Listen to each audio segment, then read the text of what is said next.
example tomato, and a tuber may include potato and sweet potato. And finally, the basis of classification is based on the method of culture. In this method, all those crops having similar cultural requirements are grouped together.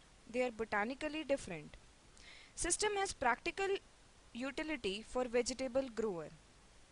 In this method, one can generalize cultivation practices for one group and thus avoid repetition individually for all crops. There are 11 classes. I will refer here only few, such as root crops, which include carrot or radish, turnip, tuber include potato, sweet potato, solanaceous include tomato, brinjal, cucurbitaceae include watermelon, pumpkin. Next we'll study about preservation of vegetables. Vegetables are essential part of a healthy, well-balanced diet and are the body's last defense mechanism against diseases and illnesses. They are low in fat and calories, cholesterol free, and excellent sources of vitamins, minerals and dietary fiber.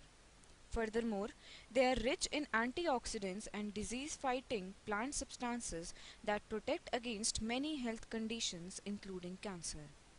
Having said this, we can understand how important it is to preserve vegetables. Let us study methods for preserving vegetables. First is canning. Canning is a great method for preserving fruits and vegetables with a higher water content like tomatoes, mushrooms, beets and peaches. Some basic tips for canning fruits and vegetables include: choose only disease-free fruits or vegetables and wash them well before processing. Use clean jars and new seal lids. Process vegetables in boiling water or a pressure canner for specified amount of time. Next is freezing. Many vegetables keep well in freezer when blanched and frozen soon after harvesting.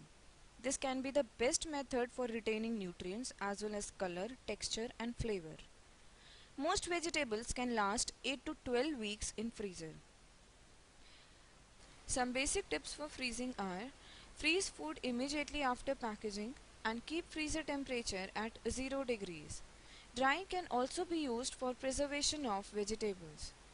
Drying fruits, vegetables and herbs is also a very easy process and can be done without any special equipment or can be speeded up by using the oven or a dehydrator.